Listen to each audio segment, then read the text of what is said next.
A few words about modern India. It is the most populous country on the planet. Almost 1.5 billion people live here. Back in 2023, India's population surpassed that of China, whose population, on the contrary, is declining. That said, India boasts a population density of about 480 people per square kilometer. Compare this with 38 people per square kilometer in the US, 9 per square kilometer in Russia, and 150 per square kilometer in China. In certain parts of metropolises such as Mumbai, the figure skyrockets to over 20,000. Too awful to think about. All this leads to unemployment and poverty, obviously. It's basically a vicious circle, both a cause and an effect of those two. According to data provided by World Bank Classification, the poverty line stands at $3.65 a day. 44% of Indians are below the official poverty line, while 13% of Indians are even below the extreme poverty line, living on less than $2.15 per day.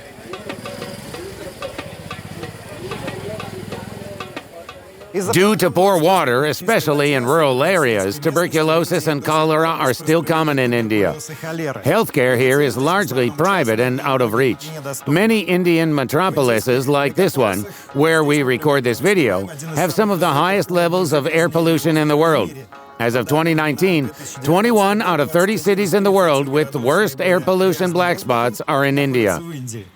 Nonetheless, the Indian economy is booming right now. It is among the fastest growing economies in the entire world. In terms of investments in the fintech sector, the country is only behind the USA and, surprisingly, the UK. Manufacturing is a major part of its economy, pharmaceuticals in particular. India produces a huge number of pills and other medicines. These are mostly analogs of foreign generic drugs. Then, we could go on to agriculture. Although its share has declined in recent years, India still retains its position as a major producer of rice, wheat, spices, tea, cotton, and tobacco, all of which were exported even in the days of the British Empire.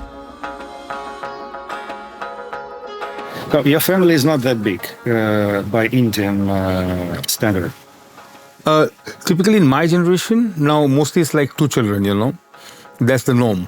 All my friends, or the previous generation, my father's generation, yes, they had more children. They had like 4, 5 children. But this generation is like mostly 2 children, husband, wife, and 2.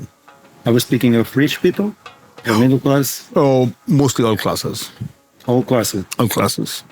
How actually serious is the rift between the rich and the poor in India? Because I've been told that there is a problem with the middle class, actually. See, the thing is that, yes, I mean, of course, there is aspiration for the middle class or the people who are poor to, go up the chain. Of course, it's universal. But vis-a-vis, I've always told my Russian friends and others, the reason that this country has never had a revolution, I mean, given the fact that it's more than 70% of the population is poor, or even at the time when the British left here, 90% of the population was poor. There was no middle class. So even at that time, we did not go for a communist form of government or revolution, primarily because in the Indian philosophy, we have something called fate. We believe a lot in destiny. So with that, people believe that, this life is just one life. You'll be having a rebirth, and the cycle of life will go on. So people just don't want everything in this generation. I mean, people have this thing that the next life will be better. I don't know how. Yes. So you have many more options, many more. So that's why we have never had. I mean, in spite of the fact that, there has been so much poverty and deprivation. Not like Brazil. I mean, another case is like Brazil, There's so much crime there. In India, you won't find that. That's an interesting thing for me. Yeah. There are many poor suburbs as well as... Absolutely. Affluent. No. People are generally by nature not aggressive. Yeah. Is that because of the religion? Because of the culture and the religion, yes. Very interesting. Very good for you. You walk around the British Museum now, you hear the tourists getting increasingly upset seeing their cultural heritage. What do you do about the Koh-i-Noor diamond? The Koh-i-Noor diamond, I don't know if you know, it's in the crown jewels, very big diamond, taken from, or gifted to Queen Victoria, taken from the Ranjit Singh's, the final Sikh emperor's treasury. But who do you give it back to? Because the Sikhs want it back. They don't want it to go to Modi because they don't like Modi. And then you've got the Afghans want it back because they once had it. The Iranians want it back. Pakistan probably has a claim. So who do you give it to? I mean, that's one example where actually maybe it's best to keep it in the Tower of London. At least we can see it. Speaking of the famous Koh-i-Noor diamond, it weighs 105.5 carats and its name means Mountain of Light. It adorns one of the British royal crowns. In the 19th century, the diamond was presented to Queen Victoria by the Sikh Maharaja of Punjab when his province was invaded by the British. Now this crown and the diamond are kept here, in the treasury of the Tower of London, along with the other royal jewels. Every morning you can see a huge line of people who want to see them. The transfer of this gem was part of the terms of the Treaty of Lahore that ended the Anglo-Sikh Wars. But frankly, this whole story is quite controversial. We know that the voluntary transfer was far from actually being voluntary, at least because the Maharaja who gave it to the Queen was 10 years old at the time.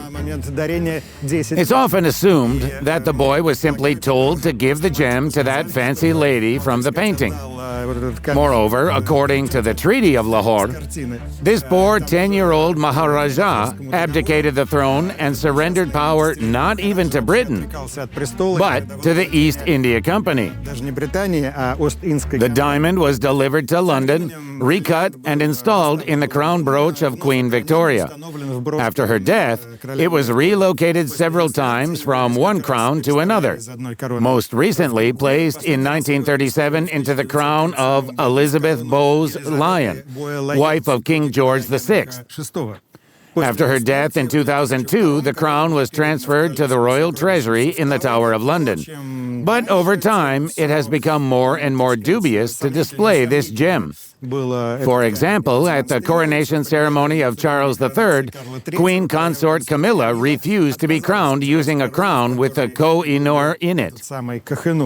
It's easy to guess that the descendants of the Maharaja and the Indian authorities have repeatedly appealed to the royal family to return the stone. But again, as it's easy to guess, no dice. Former Prime Minister David Cameron once replied to such an appeal that the practice of returning such artifacts to other countries could lead to the British Museum winding up empty.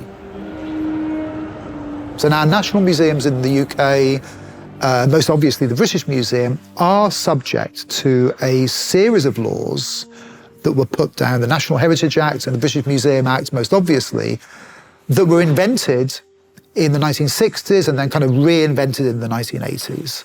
And the reason that they came about in the 1960s was that in the context of the Year of Africa, when so many African nations gained independence, that moment of decolonization was understood by civil servants and museum directors in London, but also in Paris and Berlin, as a moment at which, oh my God, they're going to ask for the objects back that we took, because there was an understanding, of course, of the great symbolic and cultural significance of these items, because that was why they were taken in the first place. They had been intimately bound up with the exercise of control under colonialism.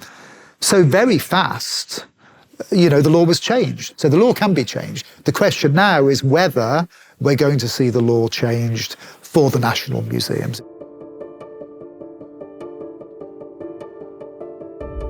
This hall houses the Magdala collection, named after the fortress located in Abyssinia, now Ethiopia. The story went as follows. In the middle of the 19th century, Abyssinia was ruled by Tewodros II, who tried to develop relations with Queen Victoria by sending her gifts and letters. But she either never received them or was not interested in friendly relations and never answered Tewodros. He was offended and took the British consul and several other Europeans hostage to attract attention.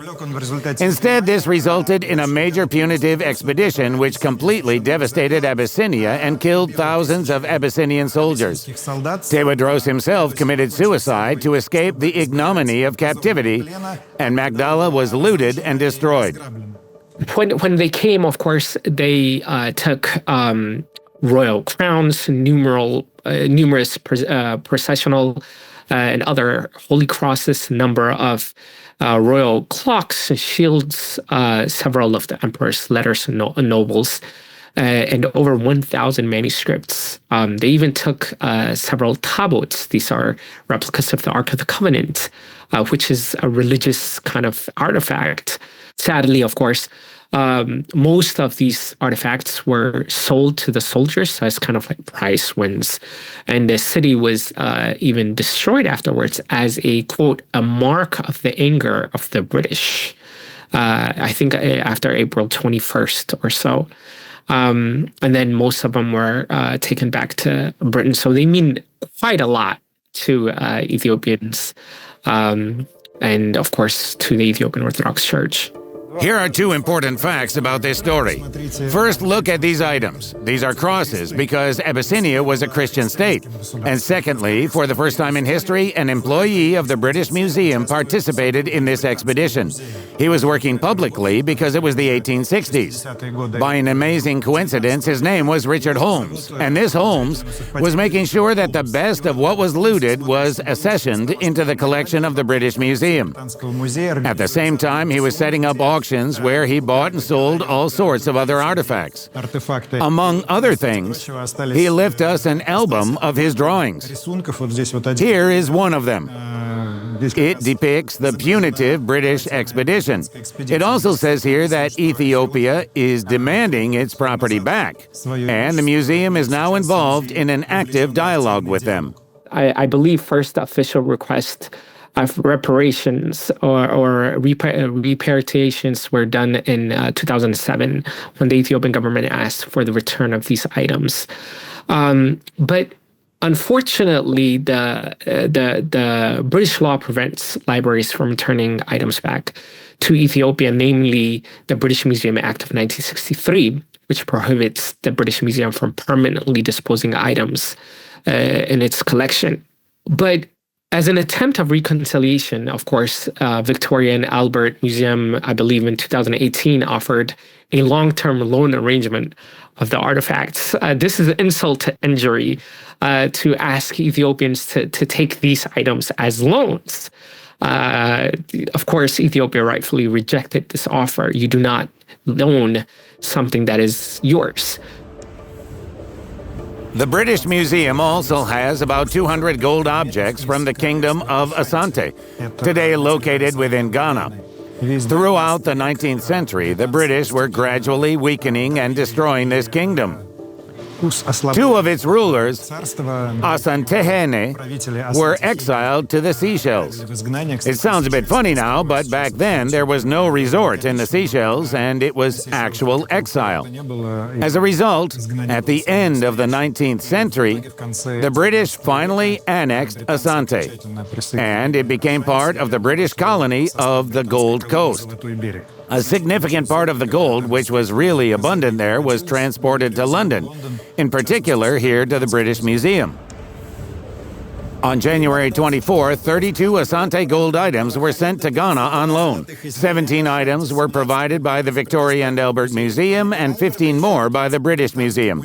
Among them are the gold peace pipe, a royal gold ring, and gold Asantehene badges. The loaned artifacts are now on display at the Manhia Palace Museum in Kumasi. This is a 3-year loan agreement, which can be extended for another 3 years. This is one of the most famous exhibits in the British Museum, a statue from Easter Island, or Rapa Nui. Interestingly, this island was never part of the British Empire, but in 1868, a British ship docked there. They saw this statue, and with no further contemplation, they loaded it onto the ship and took it to London, where they presented it to Queen Victoria. What a nice gift! In fact, it was an object of worship and a highly important religious item for the local people. The Moai represent ancestors, and they're deified ancestors. In other words, they have gained a status of a spirit or a god as a special ancestor. And Moai, as ancestors, also protect the people who are living. So they're seen as a source that people communicate with through rituals and having the spirits of the ancestors present. The British took several such statues from there, and it's believed that along with the statues, they took away the life force from the islands. There's your difference in perception. One of the most striking cinematic visualizations of what the British Empire was like at the beginning of the 20th century is the almost 4-hour film Lawrence of Arabia, made in 1962, which is now considered a cinematic classic that received 7 Academy Awards. It is based on the memoirs of British intelligence officer Thomas Lawrence. These memoirs are called 7 Pillars of Wisdom, a fittingly modest name. During the First World War, Lawrence infiltrated the Arab nomads in the Arabian Peninsula, for which he later received the epithet of Arabia. But along the way, he embraced the ideas of their struggle for independence from the Ottomans and became one of its leaders. However, it later turned out that the idealized civil society that he was going to build there in the Middle East was not what the locals needed. They didn't quite get there yet. And when Lawrence found out about French and British plans to divide the Middle East between them, he tried to convince the Arabs that they should create an independent Arab state instead of obeying the Europeans. However, when the army led by Lawrence captured Damascus, you can see it in this photo, it turned out that the Arabs didn't want to rule the city without British help, and they couldn't. They quarreled among themselves and municipal services stopped working. The local prince, Faisal, went to London for negotiations where he was promised the throne of the king of Syria, and he happily took it. And a disappointed Lawrence returned to Europe. This is the plot of the movie. But who was the real Lawrence of Arabia? Here is his picture. He's an ideal son and a product of the British Empire and imperial thinking. He's both a military man and a scout. He certainly promoted London's interests in the Middle East. In this sense, it's doubtful whether he really tried to raise some kind of rebellion against British interests, or if this was just a romanticized interpretation for the movie. The latter is surely more likely. In the process of forming the empire, as we remember, they largely relied on brute force and the army. In India, they relied on the force of the East India Company. But soft power was no less important. 150 years ago, soft power meant behind-the-scenes intrigue at courts, behind-the-scenes diplomacy, all these talks in cigar rooms over a glass of whiskey, in the smoke of expensive tobacco. That's how all global issues were resolved back then. And it was always London's strong suit. This smoke, it was always good at bringing local rulers to its side. Yeah, T. Lawrence was a writer, a novelist, but during the First World War, he was a kind of a mediator between the British Empire and Arab kingdoms in the Middle East, in Arabia, who wanted to resist Ottoman rule, the Ottoman Empire's rule. Many in Britain had no intention of fulfilling the promises Lawrence was making, even as he was making them. So he was very disillusioned. He felt that Britain had betrayed Arabs.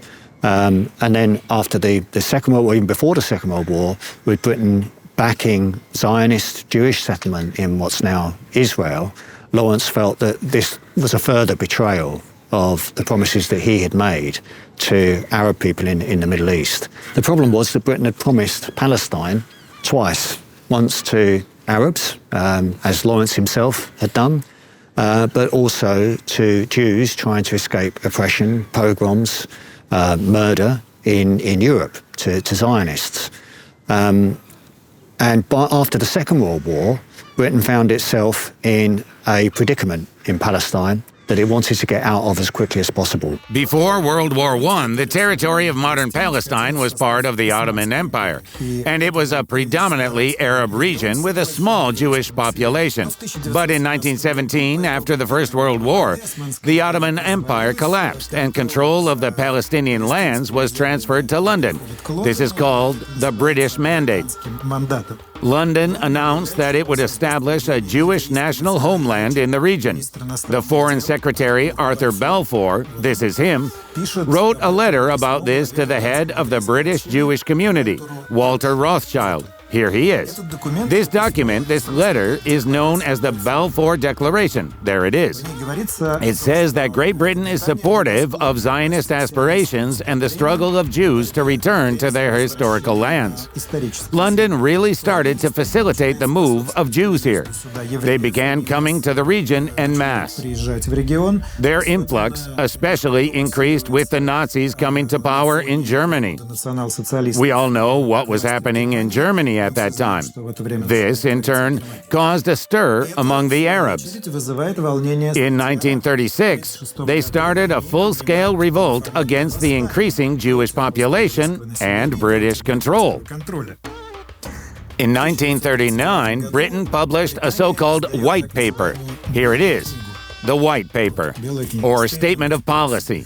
It stipulates that the government and His Majesty aims to establish an independent Palestinian state within 10 years.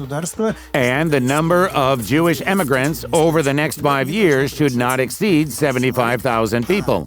And after 5 years, they may be banned from entering altogether if the Arabs object to their immigration. Of course, the process only intensified after the Second World War and the Holocaust.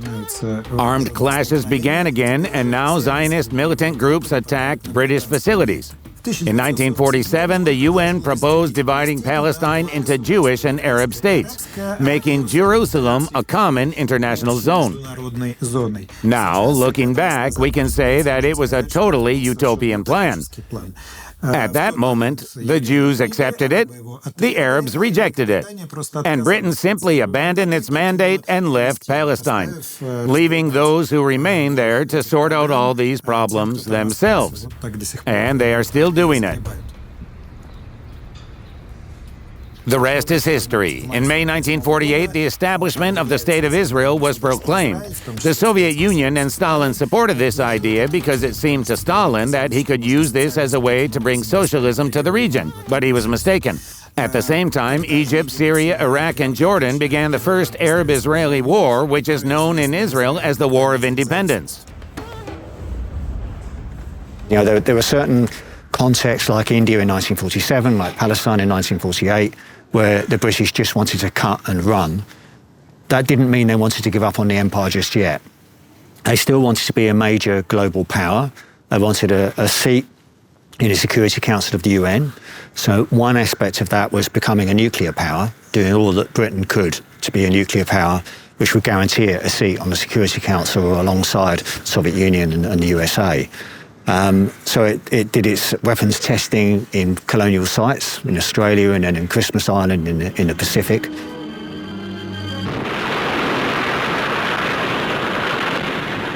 The other aspect of that was maintaining some remnants of its former imperial dominance. So where it felt there was a possibility of clinging on to power, it did. So they fought in Kenya to put down the Mau Mau insurgency. They fought in Aden in the Middle East, in what's now Yemen. They fought in Malaya, putting down a communist insurgency. Suez was absolutely vital for British geostrategic interests, given the control of the canal and the shipping routes to the east. The isthmus separating the Red Sea from the Mediterranean Sea became a transport corridor back in the Middle Ages. Venetian and Arab merchants here loaded goods from ships onto overland caravans, which took the shortest route to the next sea where ships were waiting for them. Of course, it was long, expensive, and unsafe. The idea of connecting the two seas with a canal originated in Paris during the time of Napoleon's Egyptian campaign. And it makes sense because this route would be 8,000 kilometers shorter, as it is now, compared to circumnavigating Africa by sea. The French also saw certain military benefits here. They could use the canal to transfer their fleet to India, but the project, of course, turned out to be too complicated. According to preliminary estimates, the Red Sea's level was almost 10 meters higher than the Mediterranean, necessitating the development of a gateway system.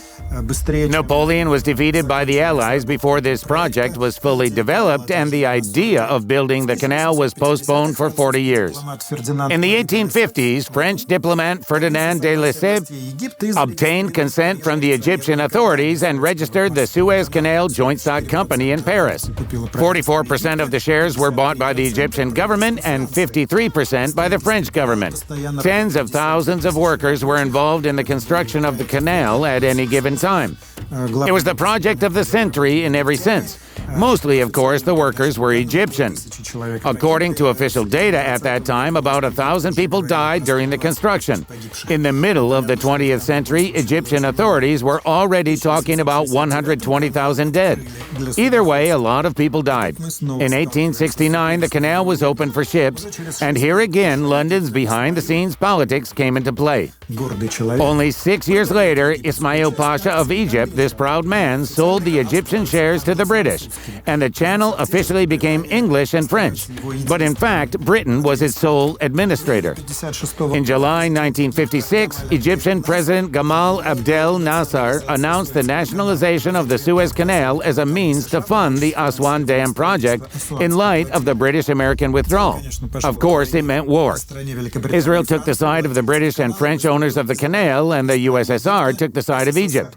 Nasser had been friends with Moscow for a year by that time. Here's a photo of him with Nikita Khrushchev.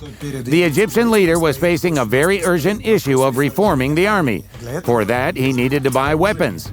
First, he turned to the U.S., but weapons sales were conditional on Egypt entering the Baghdad Pact with Iran, Iraq, Pakistan, and Turkey. Cairo did not agree to this, and instead of America, they turned to the USSR.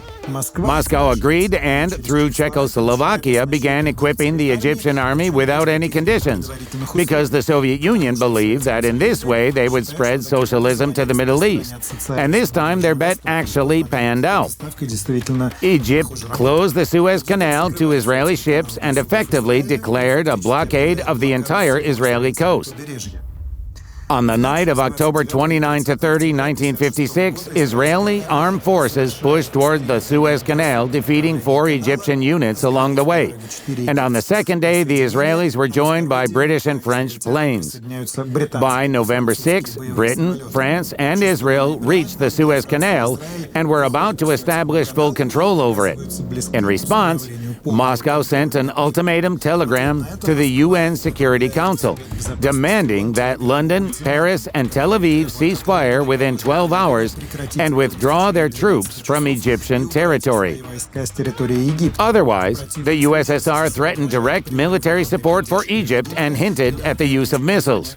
The ultimatum worked. The UN General Assembly demanded an immediate ceasefire and sent peacekeepers to the region for the first time to resolve the conflict.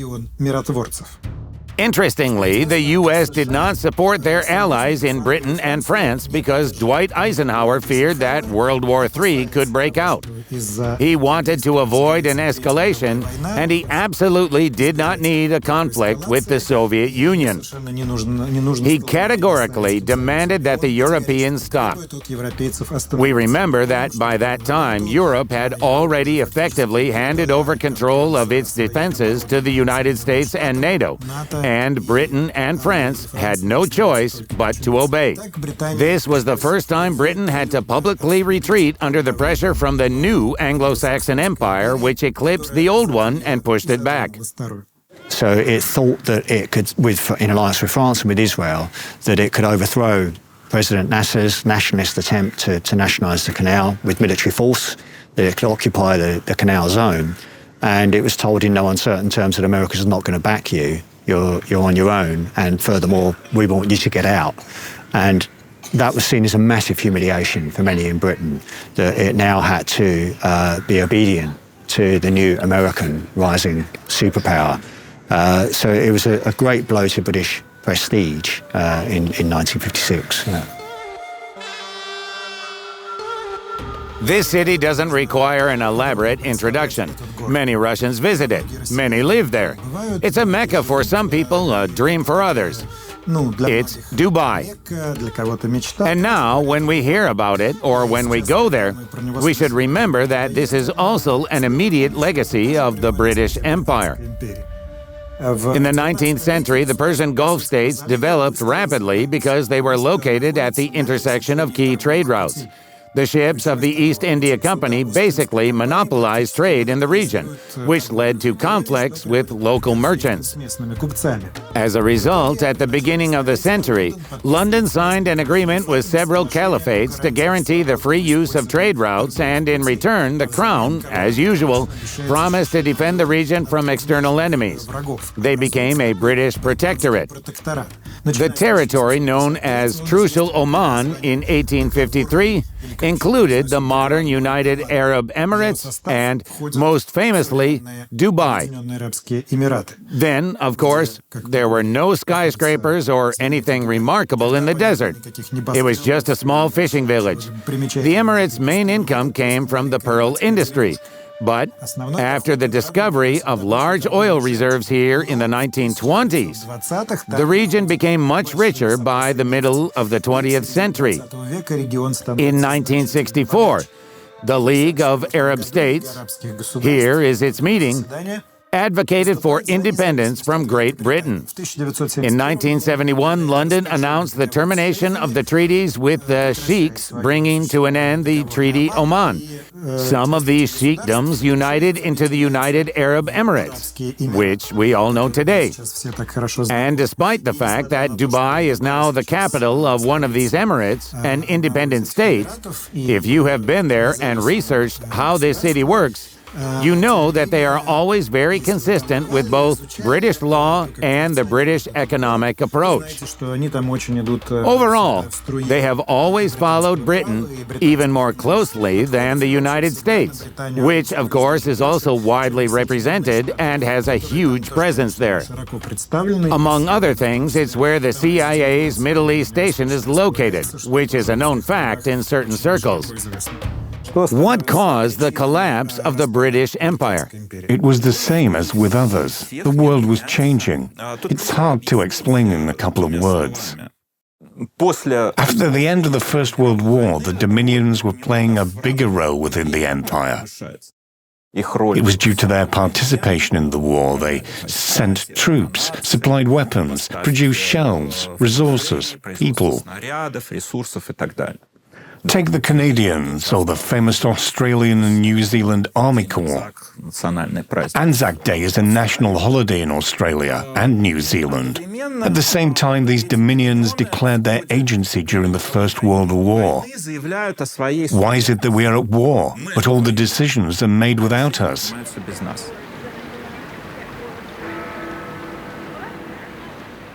At the beginning of the 20th century, the British Empire began to weaken. One of the most important reasons is the First World War. This centaphis is a monument to the victims of that war, many of whom were not British. In 1914, the regular British Army numbered 250,000 men. This is several times less than the million-strong armies of Russia, France, and Germany, which were replenished through conscription. But the British still had a resource that the continental countries were lacking. 4 years later, the British Army had already almost 4 million soldiers, many of which were soldiers from the colonies.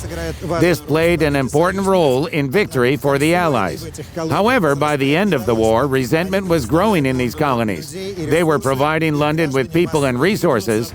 Their citizens were dying en masse thousands of miles from home. but their countries were getting very little in return. Meanwhile, the UK was also suffering huge losses in terms of its economy.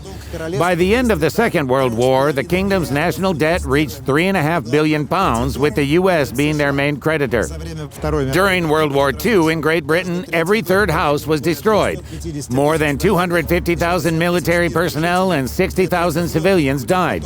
Two-thirds of the fleet had been sunk. London no longer had the money to support many colonies. The first step in the collapse of the empire was the liberation of its dominions and protectorates, which recognized the British monarch as the head of state. These were Canada, Australia, New Zealand, and the Union of South Africa, the future South Africa. In 1931, British Parliament adopted the Statute of Westminster, which granted the Dominions full independence in their internal and external affairs. In 1947, Britain, as I have already said, lost the pearl of its crown, India, and at the turn of the 50s and 60s, African countries were gaining sovereignty one after another. The British Empire lost its last colony in July 1997. That's when Hong Kong's status as a British colony officially ended. This moment is considered the symbolic end of the empire's existence. Hong Kong is a region in southeastern China with a territory of just over 1,000 square kilometers, which was ceded to the British in 1842 after the Opium War between London and Beijing. The Qing Empire was dissatisfied with the fact that Britain was selling opium to the Chinese. It banned British traders from conducting any activity in the region and confiscated opium from them.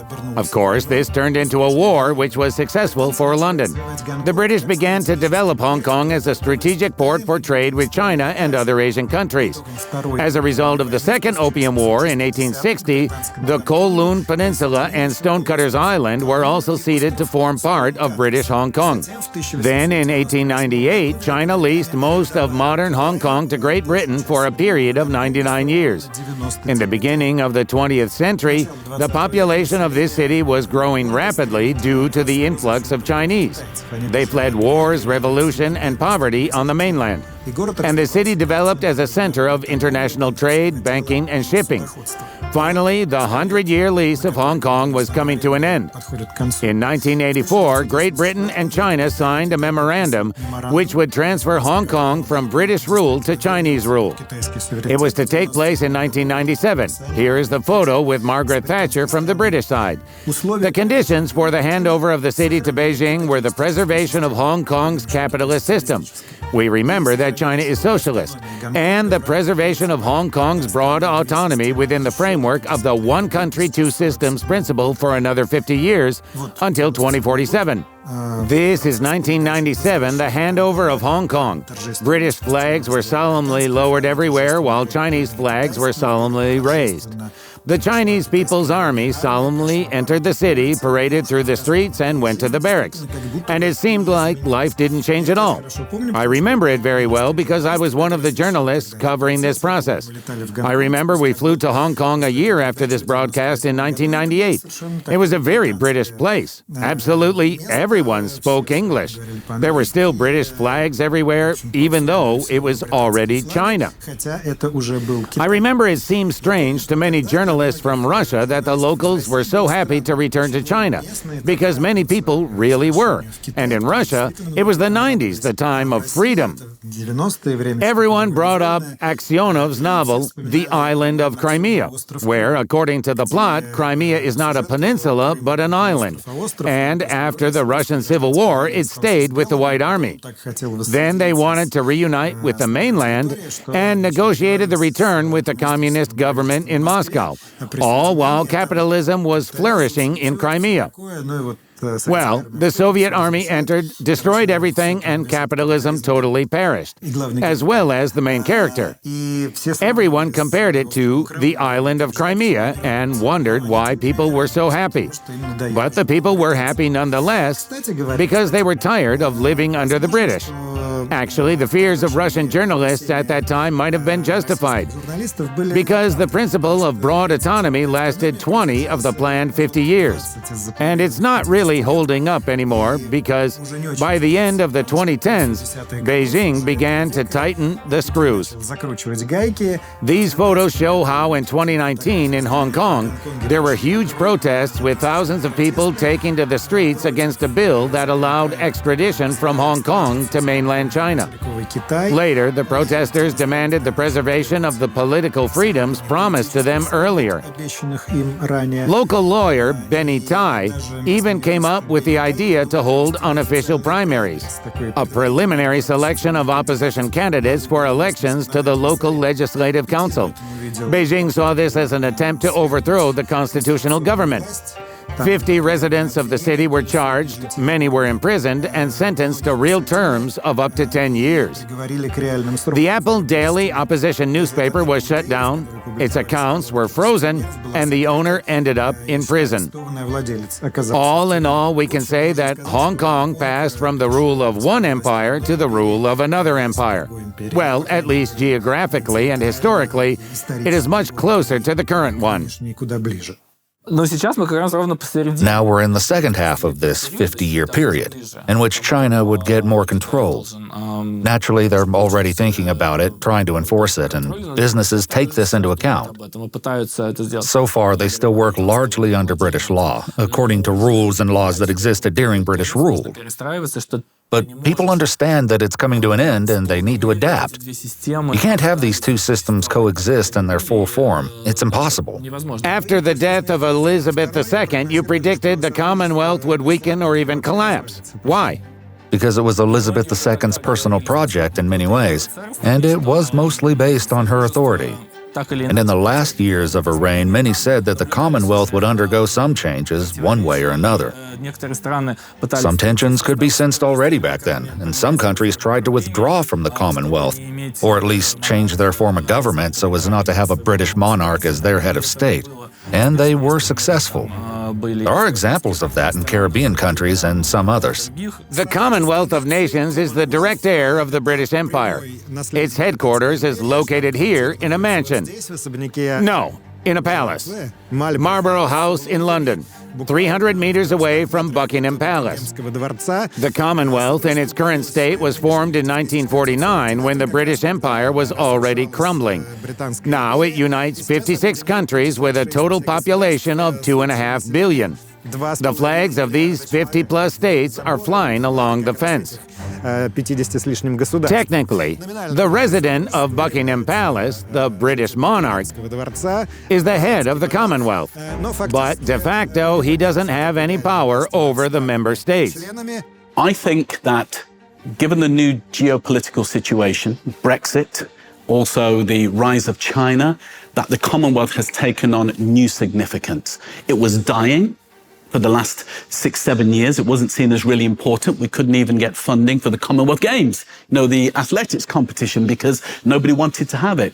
But I think the new geopolitical order makes it much more important. Why? Because Britain has to find new markets for its goods, new trading arrangements, and it can turn to the Commonwealth because of this shared colonial history. There's still some redemption necessary to clean up the history, but it does have this English-speaking Commonwealth that it can rely on and it can turn to as a trading bloc and as a political bloc. That's necessary because of Brexit, because of weakening relationships with Europe, although they might get stronger now in light of what's happening with the American withdrawal from Europe.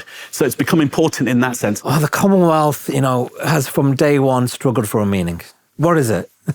I mean, you could say it's a collection of countries that used to be part of the British Empire. But that's not true anymore, because you've got countries like Rwanda, which were never part of the British Empire, who are members. You could say, it's countries where we all share the same head of state, the king. That's not true anymore either. I mean, lots of them don't have the king. Lots of them want to get rid of the king. So it struggles for a meaning, and this has always been the case. When Nehru famously was discussing joining the Commonwealth for India in the 1950s, he sold it to his colleagues, his ministers, by saying, look, we should join it because it means nothing anyway. So that's the problem with the Commonwealth. Ultimately, it doesn't mean much. It puts on these games, and now no one even wants to put the games on. So it really struggles for a meaning, but I think it could have a meaning. I think it could be a great prism through which we talk about these things. We could talk about reparations and post-colonial truth and reconciliation. The problem is you've got all these members who want to talk about it, and you've got a country in charge of it that doesn't want to talk about it. Every 2 years, the Commonwealth countries gather at a summit which takes place in one of the member countries, and every 4 years they hold the Commonwealth Games, their own Olympics, so to say, specifically for countries colonized by the UK.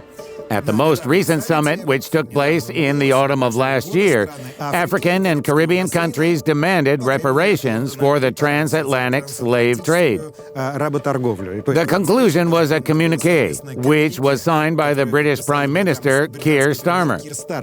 It said, "The time has come for a meaningful, truthful, and respectful conversation." Interestingly enough, the time for this conversation has come only now, because all the Commonwealth countries revered Elizabeth II very much. So they wouldn't start that conversation when she was alive, even though they already felt it was time. Oh, the reparations subject is personal for me on two levels. Firstly, because my parents are from Jamaica, and Jamaica was formerly a British slave colony. The British shipped 3 million enslaved Africans to the West Indies. Another million were born into slavery. So I'm a descendant of enslaved people, so it's personal in that sense. And when we think of reparations, we think about it in two parts. We think of the harm that was done, the brutalization of enslaved Africans over a 250-year period, but then thinking about how we repair it. And reparations is those two components, assessing the harm and then thinking about how one repairs the damage. No specific details about paying reparations were discussed. There can be a number of different scenarios. The only thing everyone understands is that transferring cash to, for example, Jamaica would be out of the question. No such option was discussed, frankly, because the UK does not have extra money like this. This sum was recently calculated by the University of the West Indies, assisted by UN Judge Rick Robinson. They calculated that for all the years of slavery, the UK must pay 18 trillion pounds in reparations. Obviously, it doesn't have even a fraction of that amount. In fact, the Commonwealth countries have no direct leverage to force the UK to pay. They only have symbolic leverage. For instance, Barbados changed its constitutional status in 2021, and it doesn't consider the British monarch as the de jure head of state. But Australia and Canada still recognize the British monarch. And Jamaica is also planning to reject that status. But maybe we should use that then as leverage to say, look, this is what you need to pay back in the Caribbean. Maybe instead of looking at 18 trillion, you maybe need to cancel the debt that Caribbean countries owe to British institutions. Maybe that will come up to 50, 100, 150 billion pounds, but it's used as leverage. So there's two ways of looking at it, literally for the purists and then symbolic. I'm more on the symbolic side. I do not think Britain will pay up 18 trillion to the West Indies, but I think that they should consider key interventions to ensure that those nations and their descendants in Britain have real opportunities that have been closed to them. So there's a clear moral case that Britain got rich partly through the exploitation of the Caribbean and African countries, and that reparations would be just in that sense to try and bridge some of that yawning gap in living standards that was created. But when you look at the practicalities, it's highly unlikely that there will be any form of reparation, particularly as Britain's gone through a cost of living crisis, along with much of the Western economy. It's been hit since 2008 by the banking crisis. These numerous countries, the former colonies, including the members of the Commonwealth and the African Union, can't just go to the International Court of Justice individually or collectively and sue the UK. That requires the UK's consent. They can only start the process when there is an agreement between them and Britain. There is an option that can create legal pressure, an advisory opinion. In the UN, it's usually the General Assembly that issues such things. They can go to the International Court of Justice in The Hague and ask for an advisory opinion. The legal question does exist in this case. I don't think reparations are next to impossible. Because if you look at, say, Ireland, we forget that Ireland was like the first colony, right? What has happened in Ireland? We've had the Good Friday Agreement. That involves the payment of lots of money. It involved apologies. Tony Blair, I think, apologized for the potato famine. There were apologies for various, I think, Bloody Sunday as well. I would say that was a process of reparations. And as a result of that, our relationship with Ireland is much better. I think there was a similar thing happened in Kenya. We were sued, Britain was sued by the victims of Mau Mau, and we lost that case. Britain had to pay £20 million in court. William Hague, the Foreign Secretary, had to made an apology. That was reparations. We didn't do it voluntarily. We were sued, but we did it. So clearly we have it within us. And also, I think the word reparations is toxic, and maybe we should look at it another way. We look at it in terms of investment. What is China doing in Africa? It's investing, right? That could be what Britain could be doing. Also, it's about establishing relationships. But I mean, if you ask, can Britain pay £18 trillion to the Caribbean for slavery, which is what some people want, you're right, that's not going to happen. But could Britain invest? Yeah, it could do. Are there any recent polls showing how British public feels towards the reparations? It's a good question. I'm just trying to think in terms of polls here. Let me think. What we do know is it's more popular amongst young people than older people. And that may be because younger people under the age of 30 have experience of what happened with Black Lives Matter and the death of George Floyd in 2020, were educated to understand that British imperial history isn't all good. But in comparison, we know that older people, people above the age of 30 to 50 who have had a more traditional British education, which was very narrow, very triumphalist, celebrating the great things that Britain did, just haven't been educated to think critically about this history and are less likely to be pro-reparations. So it depends on age to a degree. 44% of British people think the royal family should pay reparations for slavery, which is quite high, given I don't think most people understood the royal family were involved in slavery until quite recently. So I think the British public are quite interested in this history, but the politicians are very much not. How serious is a racism problem in modern-day Britain? There's a lot of positives in Britain. I did not think we'd have a situation in Britain where we had an Indian Prime Minister. I think it's amazing to see so many black politicians and brown politicians succeed. I think we've got a lot to be grateful for.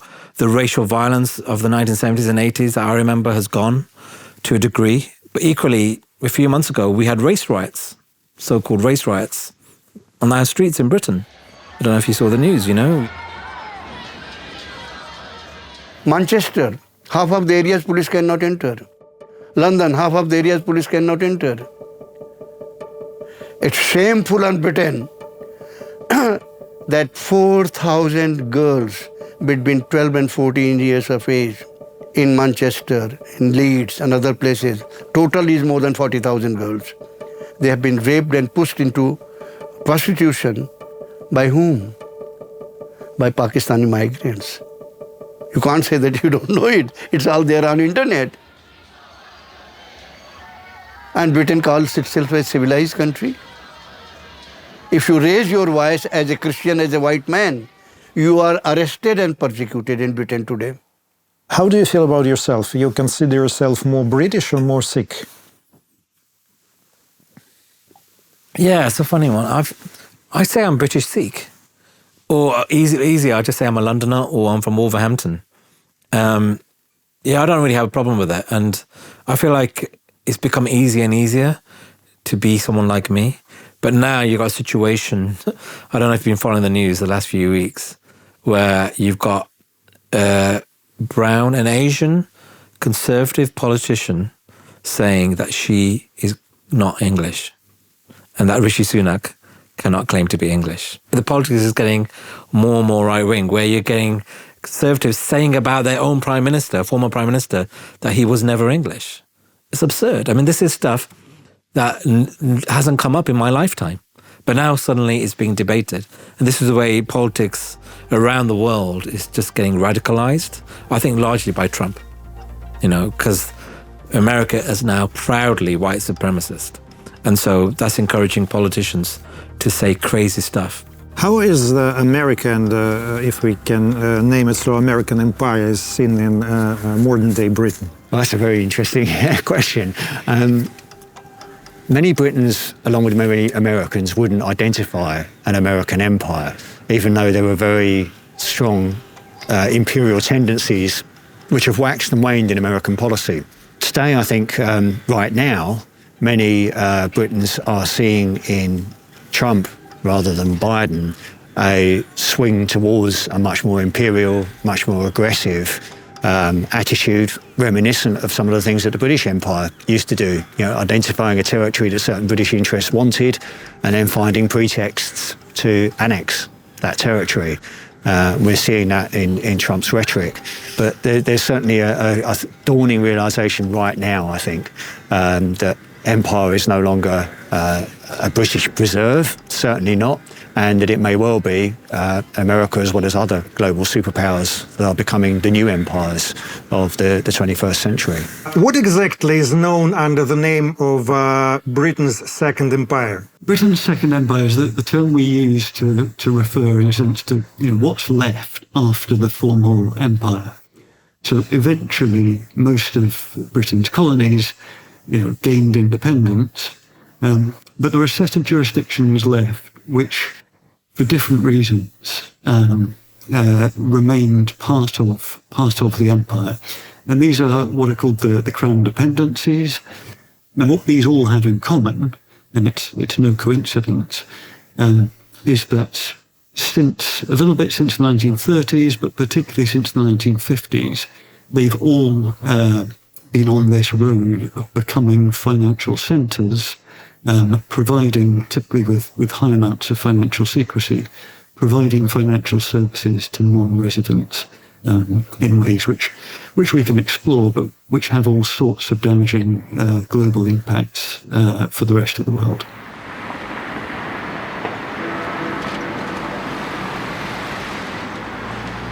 Everybody knows the symbols of the former British Empire. Big Ben, Westminster, the Fleet. But this is the symbol of the modern or Second British Empire, the city. It's considered to be the control tower for a huge network of offshore tax havens, organizations where the high and the mighty, both companies and individuals, store and multiply their billions. According to the Tax Justice Network, between $21 and $32 trillion are sitting in offshore tax havens. In 1956, after the Suez Crisis, the pound sterling finally lost its status as the world's de facto currency. In an attempt to boost their failing currency, the Bank of England imposed restrictions on lending to foreigners. The banks, naturally, weren't happy about it. And then, as they say, the banks and the Bank of England agreed that in a situation where a credit institution serves as an intermediary between two non-residents for settlements in foreign currency, the Bank of England will consider the transaction to be out of its jurisdiction. How do offshore accounts work? Unlike a traditional bank where the client has an account in their name, the offshore system is based on trust funds. The asset holder, the trust founder, nominally transfers the money or real estate or shares to the trustee and thus disappears from the legal framework. The actual asset owner has no connection with their capital. They are not obliged to report it to any authorities or pay taxes. There is no unified register. There are some registers, but they are not connected to each other. Only the founder and the trustee know about the trust's existence. The crown dependencies, like the Bailiwick of Jersey or Isle of Man, belong to the British Crown but are not formally part of the United Kingdom. They have their own legislative and administrative bodies, as well as their own fiscal systems and courts. But their foreign policy is set by London, including offshore activities. In addition to these crown dependencies, there are also overseas territories. These are 14 islands, fragments of the empire in the Indian, Atlantic, and Pacific Oceans. Unlike crown dependencies, in the past they were all colonies, and the British monarch appoints a formal governor-general for each of these territories. His authority varies. The level of these territories' independence is also different.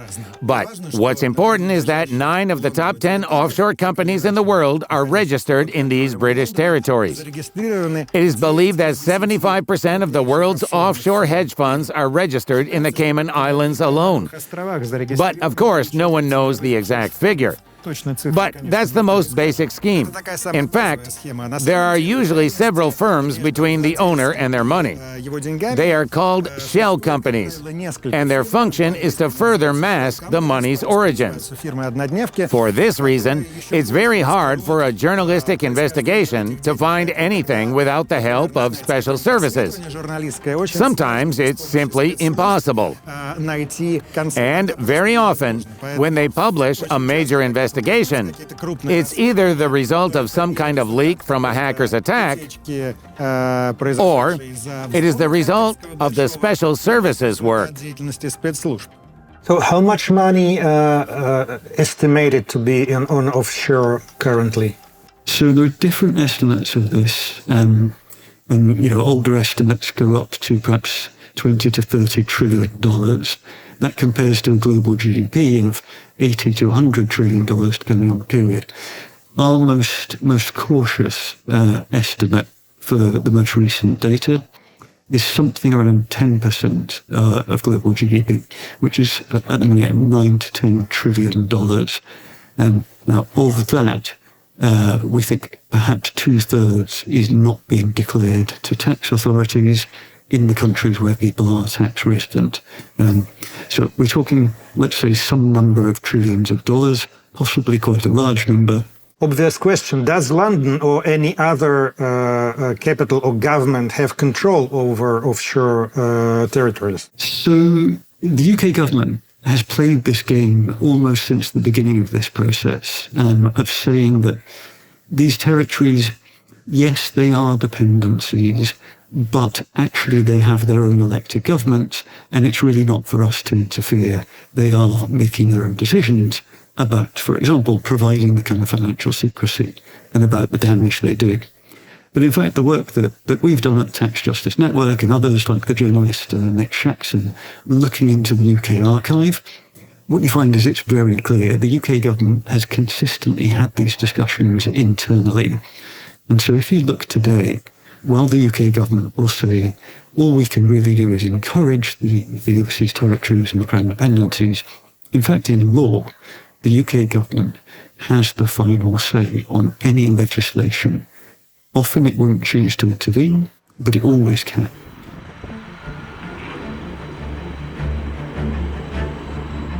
In a sense, politically, in terms of self-perception, does Britain remain an empire? I think it remains a soft power empire. People who live in Britain, or even in large and small countries of the Commonwealth, still feel some kind of cultural, maybe civilizational unity. Take a simple example, the English language. People perceive it as a kind of unifying essence, which is very important. For people, language is one of the main tools for interacting with the world. And when it naturally unites you, of course, people build a whole universe in their conscience that guides their actions. So it's not some kind of rigid single system. Instead, it's being united by shared civilization and culture. And beyond just the language, it's reflected in some common traditions, cuisine, sports, music, and so on. The UK certainly influences the rest of the world through the Beatles, football, James Bond, and Sherlock Holmes. But its soft power doesn't end there for sure. In our recent episode about soft power, we talked about how the former empire subtly steers or even leads political processes in Central Asian countries, promoting their own narrative. For example, they might be opposing Russian interests through trainings, internships, conferences, and financing of certain institutions and organizations. Now the British Council, the Institute of Soft Power, finds itself deep in debt. The government is not going to bail it out yet. And the British Council, which has offices in 100 countries, is going to close in 40 of them. The English language means culture and influence, albeit subtly. Cameron took a trip to the countries of Central Asia last spring for a reason. It was the first time this has ever happened. He went to Mongolia and the former Soviet republics and promised to allocate $50 million specifically for the spreading of the English language there. What does it mean? It means pushing out Russian. You know that Russian language schools are being closed. In Armenia, for example, there are 2 or 3 such schools maximum. They'll open schools teaching in English. It all goes back to the Great Game, to the 19th century. The 19th century. Yes, because Britain was afraid that Russia would try to take away its pearl, India, through the countries of Central Asia, through Afghanistan. If there were no resources there, why would Britain be so afraid? And they say Britain is so kind. It built them roads, gave them education. Britain is just doing charity work, right? And for some reason, it fears that Russia will knock it out of the region. Britain is also a maritime power. Why would Britain need the Black Sea or Crimea? Because whoever controls the Black Sea also has influence over the Mediterranean. And there we have the Suez Canal. The Suez Canal accounts for 12% of global trade. So the sea routes should be kept under their control. But as we know, Britain lost the Suez Canal. Oh well. They should bear their grief with dignity. Does British colonialism still exist today, in a sense? Maybe in the mindsets or something like that. Or it's dead? I think it's like 90% dead. I mean, still we have certain, certain segment which is that right, left of center, more towards British kind of, intellectual socialism, but not really, no.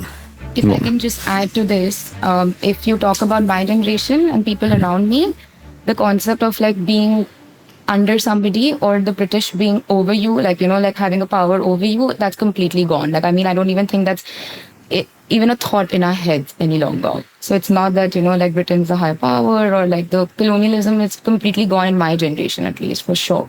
So no one is seeing British as some way superior? No way. Not at all.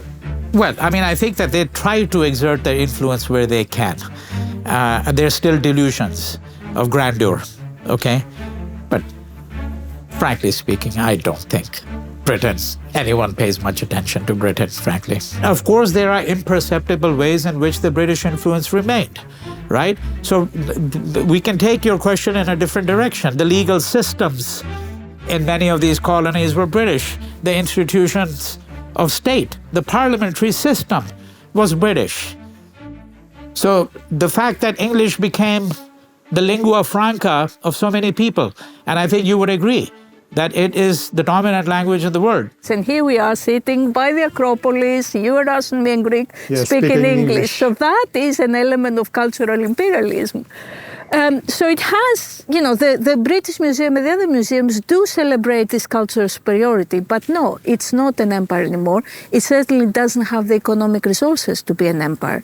It sometimes, depending on the politics, I think, wishes to reclaim some of its glorious past, but I can't see how that's going to happen anytime soon. Is there a connection between the imperial past, the self-perception of people who have been responsible for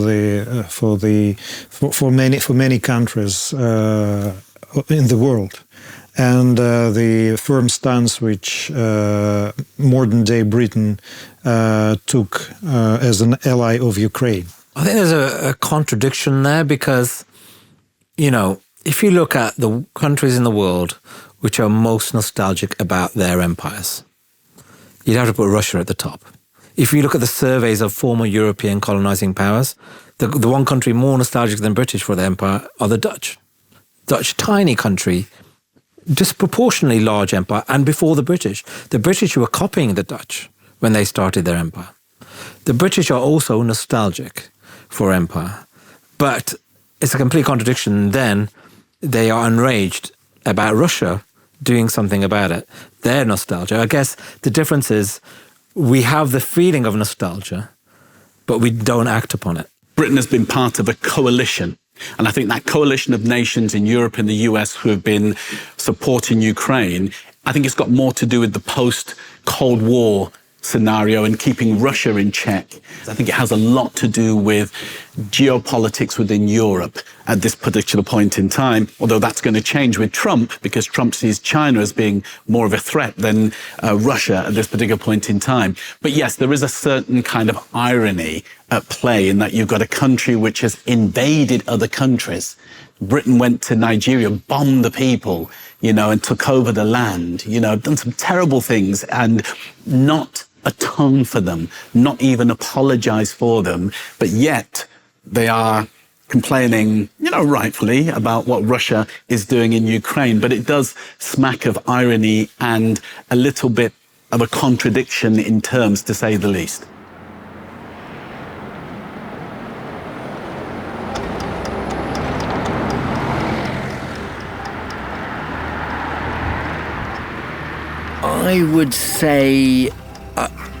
I would say the British have quite a complex relationship with their imperial past. It's very different to, say, German attitudes to the Nazi period. I mean, I'm generalizing over a huge subject, but if we hold up Germany on the whole as a country which is very kind of exemplary in terms of remorse, I think narratives in Britain are much more complex because the overall narrative around Britain, say in the 20th century, in the Second World War, we were the good guys.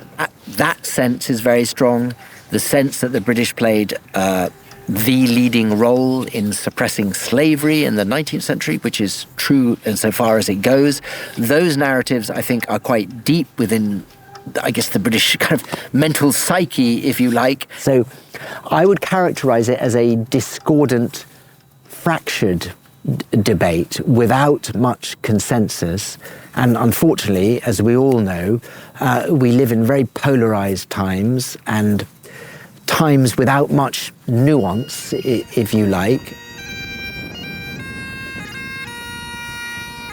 Friends, as usual on our channel, you draw all the conclusions yourself. It's curious how the topic of empire and empires has become relevant again. And it's quite obvious why, thanks to the second coming, I'd like to say, or the second reign of Donald Trump, who has revived the idea of the Great Game. When serious people come together at a round table and, looking at a map or a globe, divide the world into spheres of influence. They talk about zones of interest without really taking into account or neglecting completely the opinions of weak players. Those who, in the words of Donald Trump, do not have enough cards in their hands. And of course, in this sense, the British Empire is dead. It doesn't have the place that it once had in global politics. There's no arguing about it. But To paraphrase the famous quote about ruins not being caused by laboratories but starting in people's heads, I can assume that the empire also exists in people's heads. And not only in the minds of its rulers or citizens, but also in the minds of those who watch and compete with it from the outside, including people from Russia. It's a completely different situation here because the relationship between England and Russia is best described as love-hate.